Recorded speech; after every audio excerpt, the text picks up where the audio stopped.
you know the importance of what we're talking about right here. He's coming in and getting an understanding, starting out the brand and the story, but then finalizing at cost per acquisition, lifetime value of the customer, the retention of that customer, the revenue being generated from those efforts, aka money in your pocket as a business owner. Welcome to the Art of Kaizen for Entrepreneurs, growing 1% everyday podcast. Hello and welcome to the Art of Kaizen for Entrepreneurs podcast, where we discuss how to grow 1% every day in both business and in self. Today, we have Pete Deutschman from the Buddy Group, who has worked with companies like McDonald's, YouTube, Virgin Voyages, Michaels, and more to develop marketing campaigns embedded into their brand story. He and his team are using storytelling and their elite understanding of marketing and operations to build scalable systems for his clients. Thank you, Peter, so much for joining us today. Yeah, great to be here. Thanks for the invite. Yeah, you have something, and we were going off before we got on here. You started talking a little bit about your unique selling proposition and how you do things different, and really have coined a system and a structure to help these businesses grow by using their story. Can you tell me a little bit more about your background, kind of how you came into this, where the emotion comes from for running this business, and dive a little bit into that uniqueness you have in the storytelling? Absolutely. So the Buddy Group has a mantra, a tagline we bring forward to all of our clients to help them be the exception, and be the exception in their category, be the exception in the hearts and mind of the client, ultimately stand out and be something that's memorable, something they're passionate about and they're going to relate to.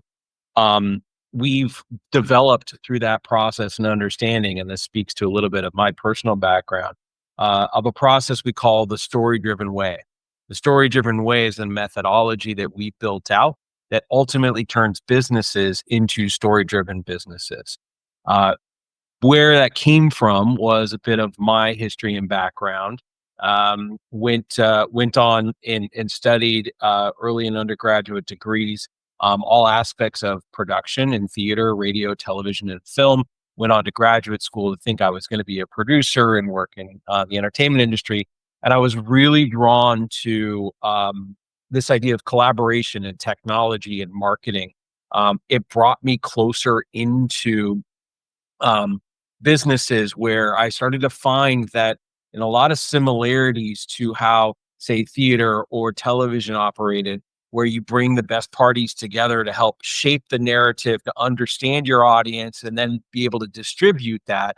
In the case of theater, fill the seats with the right people who would appreciate what it is you're putting on. A lot of those same principles existed, or at least the needs existed in theater, in business. And so developed a lot of the same fundamentals we use in crafting story, in collaboration, and understanding the best way to be able to bring that story to life.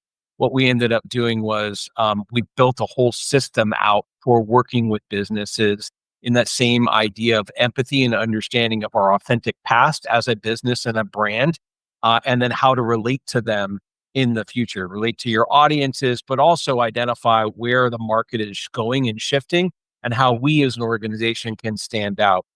The story-driven way was architected to be able to bring members across the organization together to have a sense and a voice and collaborating to establish who we are and where we've come from, but also then look at market insights, qual and quant research to identify the North Star, the way in which we're going to proceed and bring that to market. Once we identify that North Star, we're able to create our narrative. And the narrative is an inward-facing tone, emotional way in which we put our customer or our heroes at the center of our story of why we are doing what we're doing. And then it aligns the entire organization around this story-driven moment that allows us to become a story-driven business. And that will affect, of course, brand.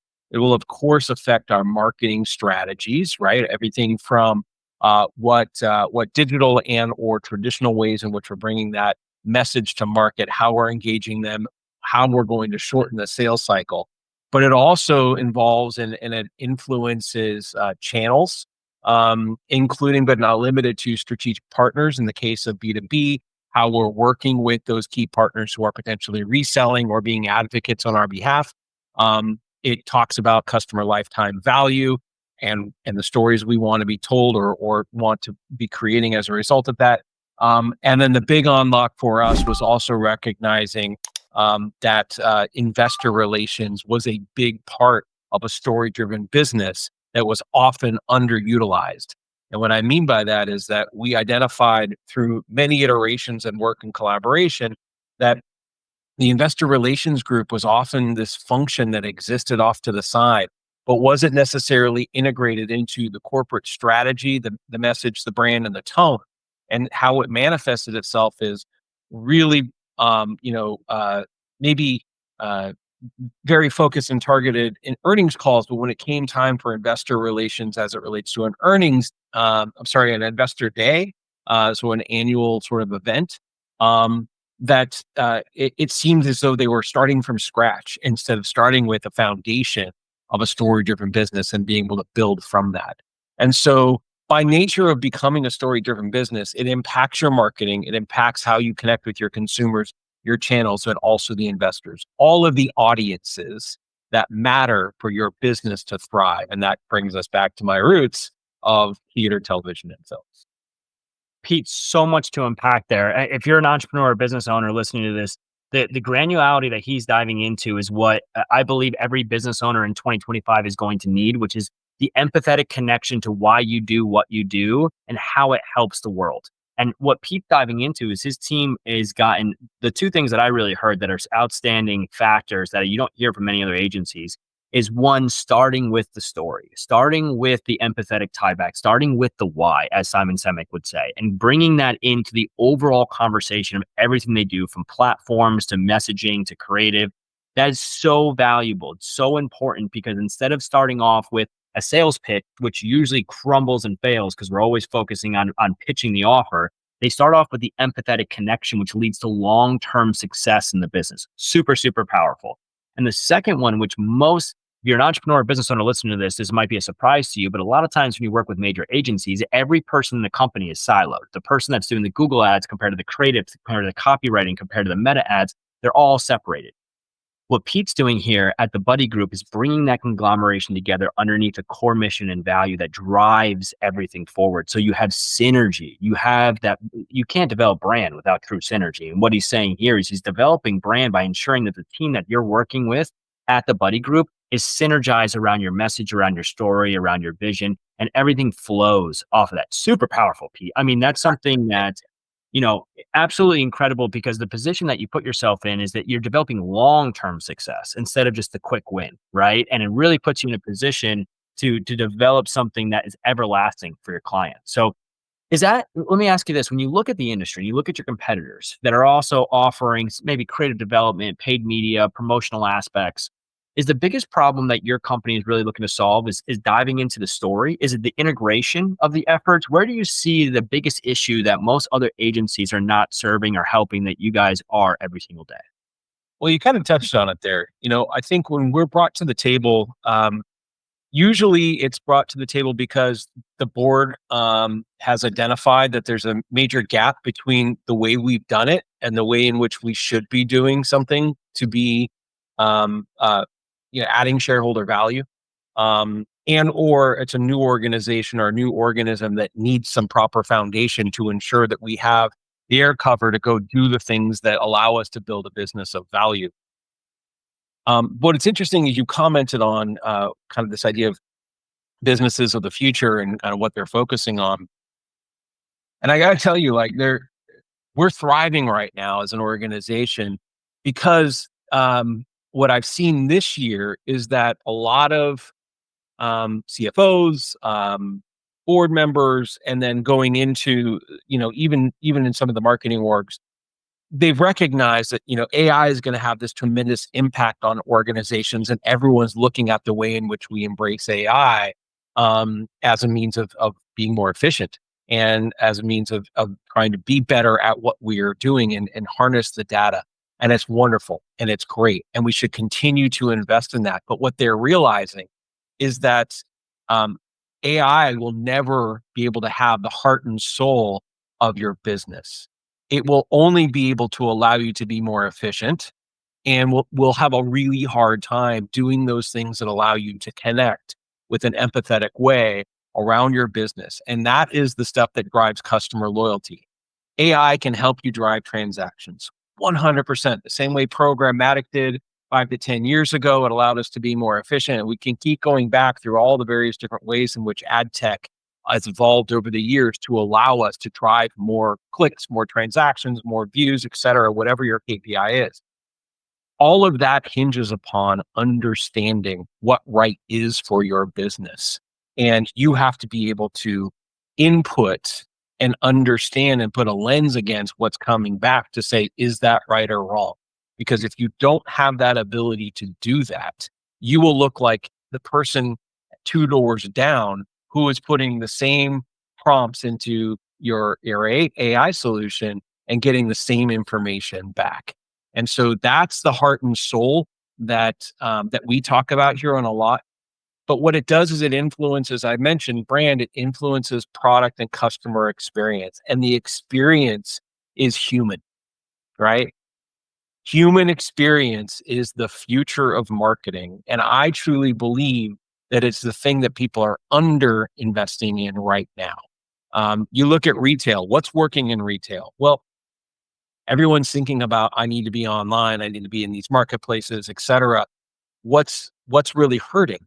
The retail experience is not being invested in to create a reason for people to come in. What are those retail organizations that are thriving right now? Those who are investing in experience, right? They understand it goes beyond the transaction, beyond the coupon, beyond the promotion.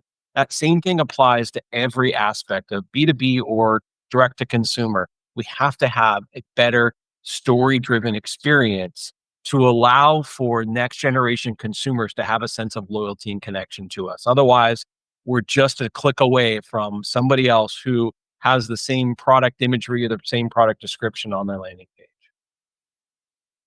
Business owners and entrepreneurs listen to this, you can't see me, but I'm sitting here nodding my head in the background because Pete is, he's 100% correct. And we definitely want to dive into that future question a little bit later in this interview, because I'm curious of what your mind really sees in the next 5 to 10 years. But let's dive in a little bit more. I got one more questions about the structure of this business, because this is incredible, right? Any business owner or entrepreneur listening to this right now, they would love to have you there in their corner. Someone that understands business, understands operations, can see that positioning that you have from your experience within theater and other performances to understand how to develop creative in 2024, 2025 and beyond. And having someone like that in the corner that can understand how your messaging leads to sales and all the steps in between is extraordinarily powerful. But who is the perfect client for you? Who walks through your front door and you're like, this is ideal. I know I'm absolutely going to be able to crush this. Are you working with only major brands? Are you making with brands that have a good vision and mission? Who is the perfect person to walk into the buddy group? Somebody who values authenticity and relatability. Those brands that are focused on transactions only. So those who, I've got $1 to spend, where am I spending it? I'm spending it on a performance agency, and I'm here today and gone tomorrow. If my sales are down, whatever, that's there's businesses out there that thrive in those environments, big businesses that thrive in those environments. They're not hiring us. Businesses who want to connect with their consumers on a deeper level, to understand them, to put their consumers at the center of their story, to make sure that the consumer understands that we are here for the same reasons and we relate to you. That is the type of business that we work with. Size and scale, it doesn't matter. We call it Investor Experience Labs. It's basically a division of our organization that focuses solely on publicly traded companies, small, medium, mid-size, and large cap organizations. Those organizations understand, they live quarter by quarter, but they also understand lifetime value. And so they're looking at long-term horizons and relationships and understanding value creation through that lens. We work with small organizations that are in startup mode, but they all have to understand the importance of building a story-driven business and be willing to make that investment into themselves. And this is not necessarily an investment into amplification. This is an investment into building the framework and the content strategy. And I'll give you a for instance. a client that we work with, we call them buddies. One of the buddies we worked with, they've developed a really great product vision, and it's going to take them about 12 to 24 months for it to materialize in the marketplace. And most entrepreneurs and organizations would say, we're going to be quiet until we're ready to come out and have that to the mark. The ideal client for us is one that says, we recognize that if we've created clarity as to why that product is needed, and that we have empathy for them, and we understand that there's an education that needs to happen in this specific audience segment around this idea because it's new, that between now and 12 to 24 months from now, when that product is ready to go, we have work to do, which is to educate the channels, to educate the marketplace, to educate the investor base, to educate the potential consumers, to build the audience pools that allow us to reduce our customer acquisition costs when we do go live.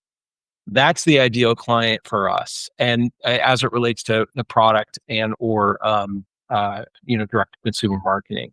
And so, yeah, you got to kind of appreciate that and understand it. It's either someone who is being advised that that's important, or someone who's lived it. And if you've lived it in the past, you know the importance of what we're talking about right here. And let me break down some of these terminology for the listeners, because Pete's obviously extremely advanced here. He's working with publicly traded companies. He's working with Fortune 500 companies. He's developing major brands. Some of the terms that he's using, as you as a business owner, entrepreneur, listening to this right now, if it pulls you back a little bit. Lifetime value. How do I assess that for a home improvement business?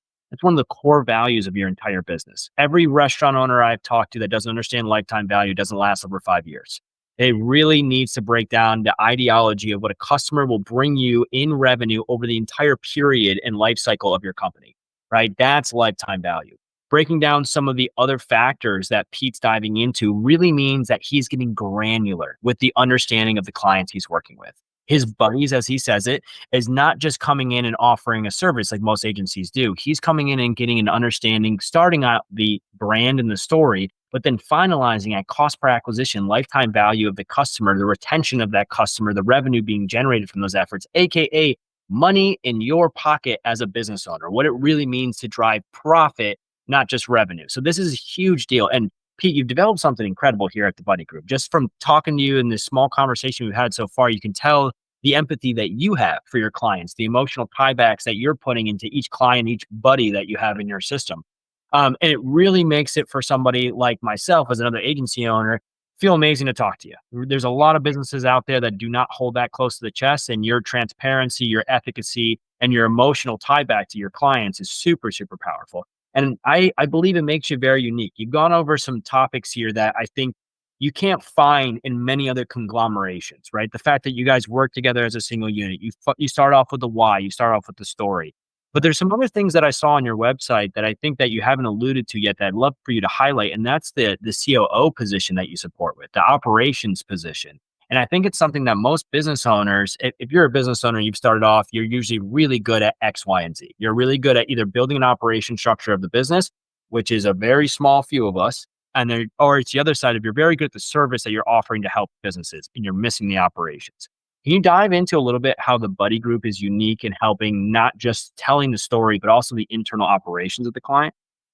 Yeah, I'm glad you picked up on that. With all due respect to other agency owners, I have been fighting the term agency for 20 years since we started the business. I actually do not think that term applies to us. I think there's a need for agencies in the world. But for me, it's more collaborative and more integrated. And, that you take the continuum of how you work with a particular client. We want to be as far left as possible, and then be there all the way through the execution, to know that we're in the cycle of continuing to work on optimizing and refining how they do what they do, not just what they do. And so that's a consultancy for us. And we call ourselves a story-driven business marketing consultancy, strategy and marketing consultancy. And so with that being said, the operational side of this is you really can't provide enough empathy with a client by just simply focusing on how we are helping them with a buy or how we are helping them with an email or that sort of transactional way of operating with a client. You have to understand what they're capable of. You have to understand what they've done in the past that's worked and not worked, what their perceptions are as an organization, and then shape the capabilities and shape the opportunity, paint the picture as to where we're going to go and how we're going to get there. We call it a maturity model. And our organization really specializes then in understanding where we are at as an organization today and mapping the North Star and saying for us as an organization, we need to mature in the following ways. And some organizations can move quickly and they invest in it. Some of them are already in a transition and we're coming in the middle. Some of them were just maybe acquired. And we're going into a roll-up strategy. And now we're needing to reshape how all organisms are working together through one North Star and saying this is why we were all put together and the value proposition that needs to be communicated. That organization is just as important as the execution. And that's a big part of what we do. I'm an operator. A lot of the folks here on my team have been clients of mine at operators or friends of mine in the past who I've respected for the work that they're doing within organizations and around organizations. But they all have that mindset of talking about how the work is going to get done, not just the big, pretty picture that's up on the billboard on the side of the road. Because we want long-term relationships the same way our customers do. And if you're looking at those relationships through the right lens, you're setting proper expectations. You're saying, this is what we want to do, but maybe we're not ready for that right now. Let's work towards that for 9 months from now, instead of saying, sign the contract because we're going to take your money. And I know in 9 months, we're going to fail anyway. And you're not, we're not going to have your business, but at least we got money from you for 9 months. That's not it. That after 20 years of running this type of a business, if you're in that mindset where you're that desperate and you need that revenue, close your doors. That's not it. We're in the business of long-term relationships, doing what's right and trying to build it. And being honest with our clients, saying, hey, we tried that, it didn't work. Or we tried that and it worked a little bit, but not exactly as we wanted to. Here's some things we need to pivot on. And then helping them communicate up and out. Up meaning to the board level, out to their team, and making sure that we're part of that story and that narrative as well. Pete, I think you've hit on a point that most business owners completely avoid. They completely blank out when it comes to the complexity of their own operations, right? And what it really dives into. And I don't want to put words in your mouth, but when you talk about this maturity model, which is an awesome phrase, I love that. When you're looking into that, are you diving into the back end of the business on their customer service, sales cycle, retention models, overall communication, execution of products, everything that it comes into that actual process? We'll give we'll play the role that's deemed necessary in each circumstance. There are clients and scenarios where we are working in that scenario and developing a vision for how that should be operated. What leaders need to be in place in order for that to be successful. Sometimes you have a leader that's fantastic at the model in which your business was operating for the first 10 years, but for the next 10 years, it has a new way of life and requires a different type of person. And we'll do that. Sometimes we'll have conversations with you, that person to say, here's how you can evolve, or we'll have conversations with the executive team to say, here are the shifts that you should be looking for in the next little bit. Some of that has to do with technology. Some have just to do with road mapping and setting a clear vision for why these things need to happen. We play the role that's deemed necessary. And one thing I will say is that I was very fortunate in one of our opportunities. We did a lot of work with Michael's, the retail company, and the buddy group was asked to get really involved in a very large value creation initiative that effectively changed the organization from a traditional retail environment to an omni-channel, multifaceted, consumer first, or in their case, maker centric model. The buddy group developed a lot of the strategy and the vision around that. And I actually was provided an opportunity to join the Michael's leadership team and go in-house as the head of innovation. And it was a fantastic opportunity for all parties to be able to accelerate this value acceleration project and ultimately lead to a very successful exit for the investors.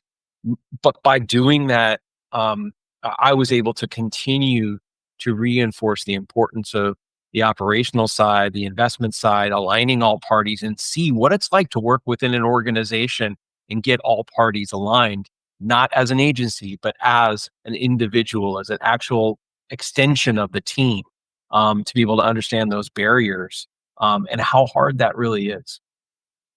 Pete, an incredible story, and it just shows how well your company and you personally and all the buddy group is embedding into their clients, how they actually treat their clients. To an example, to the point that you must have done so damn well that they ask you to be a part of a major publicly traded company, right? An integrated part of it. And then, as you said, since you got integrated, you could hone in on the operations, which allowed the success of everything else. And entrepreneurs and business owners listening to this right now, if you have not had the time to sit back and look at your operations and understand the complexity that goes into that and how that fits into the overall realm of your business, you need to take a pause. You need to bring yourself back, because you will not have a long-term successful business or a scalable business with a rocky foundation.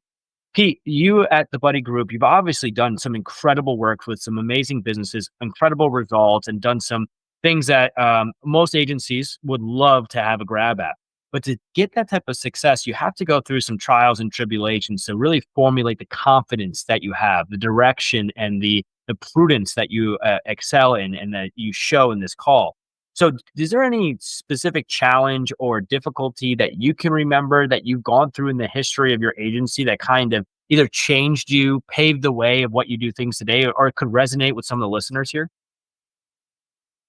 You know, I have tremendous respect for anyone who's willing to put their name on the door and say, this is what we're doing, and to go out there and be open to trying new things, to fail and succeed. Eh, 20 years in, I can tell you, I learned more in the 20 years. I learned more in the first 5 years of running my business than all of my grad school and undergrad training. I was an entrepreneur before I went to school. I've had several businesses throughout my career, um, and everything has provided me scar tissue, and I use that scar tissue every single day. When everything collapsed in 2008, the Buddy Group was a little over 2.5, 3 years old, and we had three offices: New York, San Francisco, and Orange County. And we had to make some really tough calls. Some of my very good friends were running some of these offices. It was very, very difficult. I didn't have the maturity and the experience to know how best to navigate those situations. I had a belief that we could work our way through it. We were so successful, there's nothing that could stop us. But the reality of the environment that we were in was not present. I didn't see it for what it was. And handled things, not great in some scenarios. And some scenarios, barely made the right decision along the way. Each of those situations that have happened, and that's happened probably a half a dozen times in 20 years, where there was some really significant moment. Every single time it happens, I've gotten better at it, but I recognize I don't have all the answers. And I take my time to ask other people questions. And I've got a great group of advisors and friends who either are going through something similar or have just simply asked the right question, and allowed me to sit back and say, that is the right question. I hadn't thought of it that way. And they're not telling me what to do, but they provide me an opportunity to think about how to solve it. I would give advice to any entrepreneur out there, no matter where you're at, is to keep the friends close, be humble. Don't feel as though you've got to always look like the superhero. Even when things are not going great, be open about the challenges that you're in. Some of those folks that I expressed frustration or concern or situational, like I'm not really sure what the best path is. They talked me through it. They asked me the right questions. They've not only become great friends through the years, but they've been great lead resources for my business, because they understand that it's not only, top shelf great agencies that never have problems that they want to put leads in.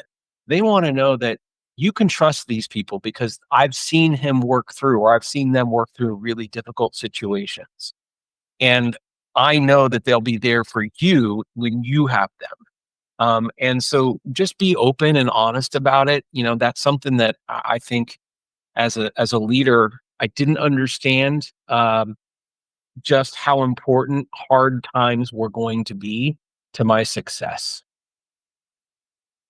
Hard times make strong men, and you definitely have become strong throughout that process. I mean, it's such great advice for anybody listening, even entrepreneurs, business owners, no matter where you are in the world. What he just went through and explained of after 20 years of running a business, he still leans into being humble and understanding that he doesn't know what he doesn't know. And with an ever-changing world of marketing and business, and every 3 to 4 years, a new platform popping up that grabs people's attention, having that mentality of constantly being a student of life and having the ability to be humble and to accept all that information is why you run an incredible business today, I would say, Pete, right? So great backstory. Let's move a little bit into the future. Let's go in the other direction and talk about where it's going to go, right? I'm curious where you see the Buddy Group, the position that you're in as a consultant and helping these businesses, and your unique style of how you're helping these companies, how that evolves over the next 5 years. Obviously, AI is the hot topic that everyone's talking about right now. You brought it up earlier, and how we can leverage it to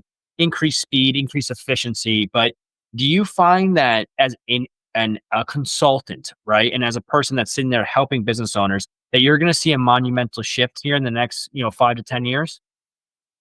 Um, yes and no.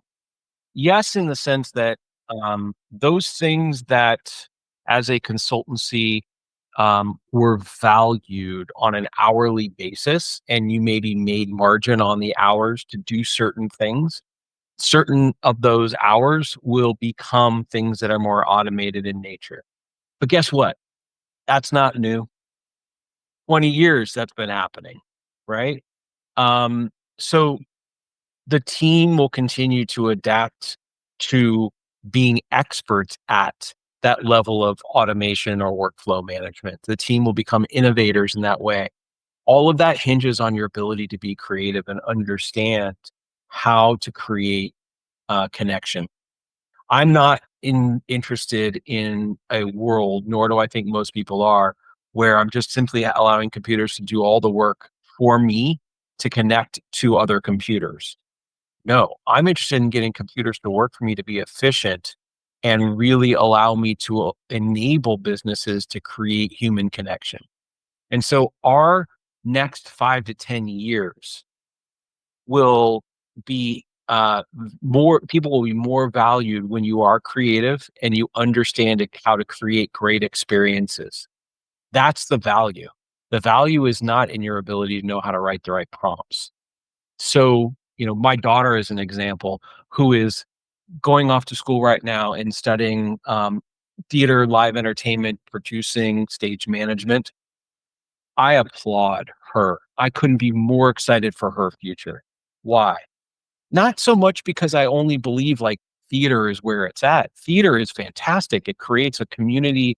It truly is a mirror upon our society, and a great reflection of storytelling. It's for histories and ages. That's so important to our culture.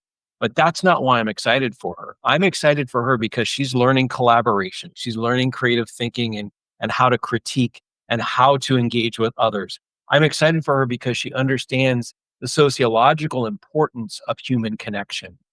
And that's the stuff that is going to be worth gold in the future. I built a business around that. So I'm very bullish on that in its premise, but I'm excited for that next generation. You take it to the other extreme of those 10, 15 years ago, and where kids were going into computer science and learning how to do front end, back end code. And that was very important at the moment in time.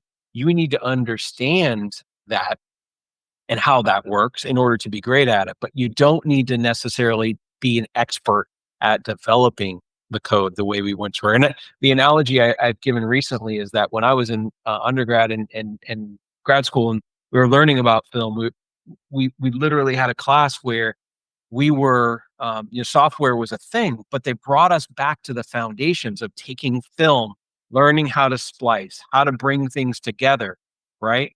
The fundamentals of knowing how to do the storytelling and how to look at a scene and understand the context of it, putting yourself in the shoes of the person who's going to be receiving that and say, does that make sense? That's what you're learning. You're not learning how to edit, you're learning why. And so you bring that forward to where we are at today, and you say, those who can do that will be invaluable to the future of any business and organization.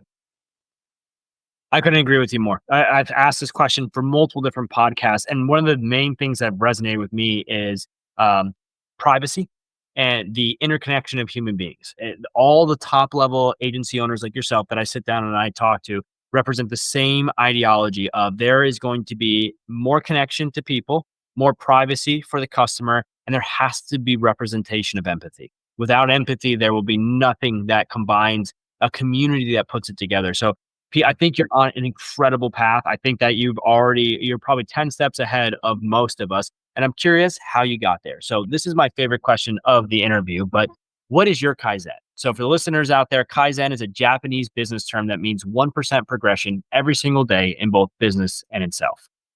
For me, the listeners know I'm working out daily. I'm a professional athlete on the weekends. I constantly study. I'm a nerd. I don't sleep very much, but podcasts, YouTubes, books, one book a week, and I'm going after certain categories. That's how I find my Kaizen, my opportunity to constantly progress, and the fact that I love all this. So Pete, being on top of your industry, having this perspective that you have that's a little bit different, how do you find your Kaizen? How do you stay on top of all the training, the changing trends?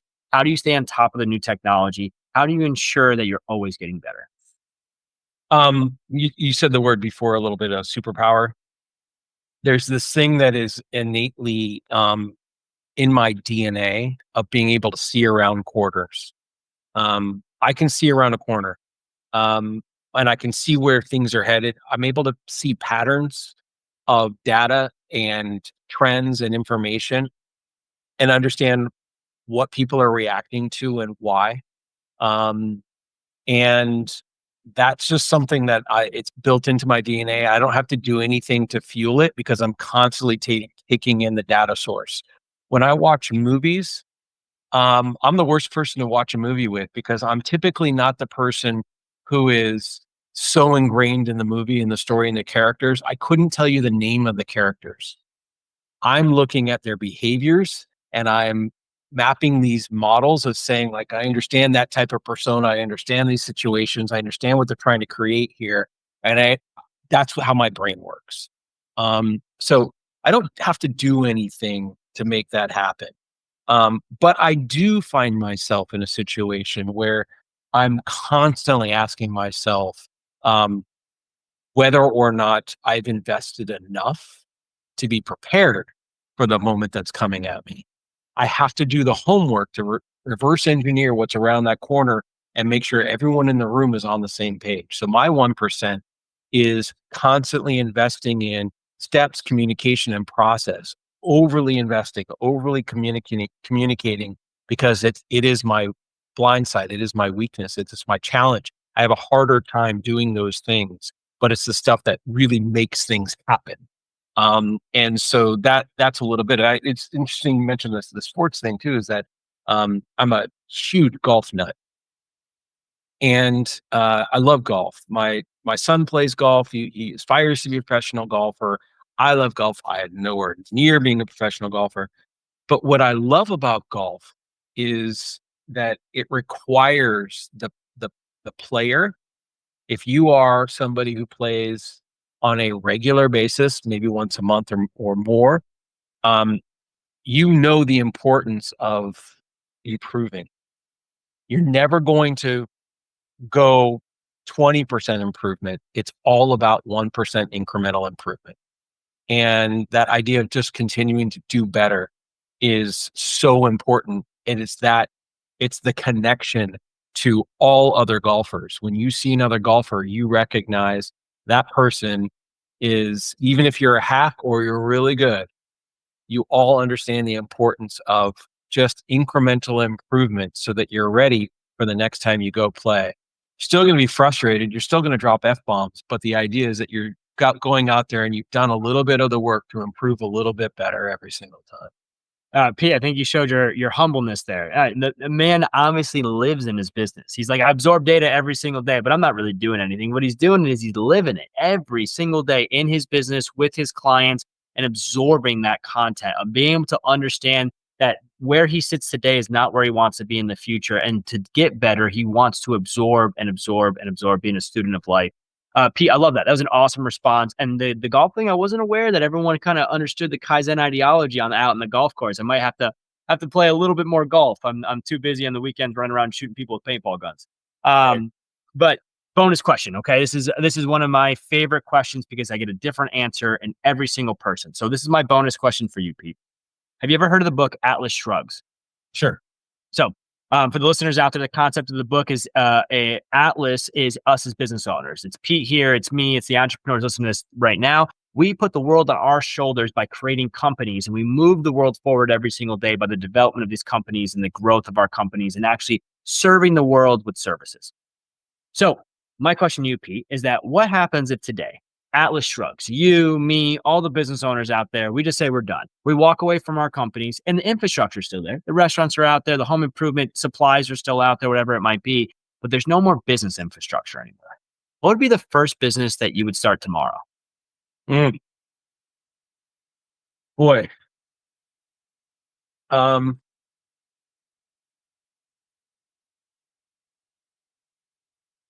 think it would probably be some sort of connection business, the ability to connect people together. I don't know what that would be exactly. Probably, either there be some sort of internet connection or some way for people to be tethered together. But if you look back in time in society, the ability for people to connect is how economies are built. You've got, one of the things I love is like going to various different big cities and I look at the airports, and the airports are all ability for people to connect, right? To be able to go from one place to another and connect with one another. You look back in time, and from the telephone to television, it's opportunity to connect for people to be able to tell stories, to connect to one another, relate, be connected to the world around us. So some way, shape, or form, it's recognized that I'm building a business probably to allow people to connect with one another. And for the listeners out there, that's what you want to hear as somebody that's coming to you with a service to connect you to customers, right? Pete here from the Buddy Group obviously lives and loves what he does every single day of helping business owners like yourself move in a direction that has compounded success, that helps with your operations, that helps with your outbound advertising, and puts a story together that puts all of that into a package that can be absorbed and engaged with by the customers that you're looking for. Pete, awesome. I'm not only impressed, but I love talking to you, right? It's funny because when I went through some of your content and the overall concept and ideologies and the morals that you hold with your clients is exactly what I built this company off of myself 10 years ago. So I love the way you approach it. I think you're 10 times better at it than I am, which is awesome. I'd love some advice, but nonetheless, if you're looking for advice, entrepreneurs and business owners, listen to this right now. If you finish this video, like, comment, subscribe, and check the descriptions for Pete's information. They'll have his website there, his contact information. Reach out to Pete, reach out to the Buddy Group, see if you're a good fit as a client for them. Make sure you understand if you're coming to him for a goal to grow your business through connecting with consumers, through empathy, through a level of connection that is better and going to be more enhanced than any simple graphic or simple video that you're creating today. Pete, if people are looking to connect with you, where can they find you? Of course, you can always go to thebuddygroup.com for a complete overview on the services there. But I'm a huge fan of LinkedIn. Go ahead and look me up there, Pete Deutschman, Deutschman, on LinkedIn. I'd love to connect with you, and especially if you found this to be interesting, let me know. Send me a message. I'd love to hear about that and what your thoughts were about it, and maybe how it impacted you. We also have a program and initiative, Kyle, that I want to get you involved with, called Creativity with a Conscience, which is bringing together leaders who are focused on value creation, sustainability, and impact in communities across the country. We've got a small group of individuals who are really doing some amazing things, and we're talking about sharing their stories and helping others with multiplying those stories out there. If you look up Creativity with a Conscience on LinkedIn, you'll see those stories in the community as it's coming unfold right now. Pete, I love that. Creativity with a Conscience. That's awesome tagline. You and your team there at the Buddy Group have definitely structured an operating system and an understanding of business today, as well as how consumers are resonating to create something remarkable. If you guys have finished this video, again, make sure you like, comment, and subscribe. Check out the website. It's incredible. It looks really, really good. It'll be in the descriptions below. And thank you for joining us. We'll see you next time. Thank you, Pete, for your time. Thanks, Cal. Take care.